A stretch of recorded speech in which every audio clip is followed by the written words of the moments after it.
భూపాలపల్లి పట్టణాన్ని పరిశుభ్ర పట్టణంగా తీర్చిదిద్దాలని జిల్లా కలెక్టర్ రాహుల్ శర్మ అన్నారు. జయశంకర్ భూపాలపల్లి జిల్లా కేంద్రంలోని మున్సిపల్ కార్యాలయంలో బతుకమ్మ దసరా పండుగల ఏర్పాటు, పారిశుద్ధ్య కార్యక్రమాలు, పర్యవేక్షణ తదితర అంశాలపై సమీక్ష సమావేశం నిర్వహించారు. ఈ సందర్భంగా జిల్లా కలెక్టర్ రాహుల్ శర్మ మాట్లాడుతూ క్రమం తప్పక ప్రతి ఇంటి నుండి వ్యర్థాలు సేకరణ జరగాలని, వార్డు అధికారులు పర్యవేక్షణ చేయాలని ఆదేశించారు. సో శానిటేషన్ ఇష్యూస్ చాలా ఉన్నాయి మన మున్సిపాలిటీలో.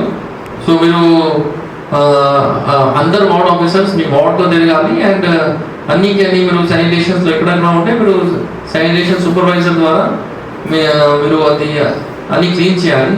Then about festivals, so 21st మనం స్టార్ట్ చేస్తున్నాం. సో అండ్ 30th వరకు బతుకమ్మ, అండ్ 2nd దసరా.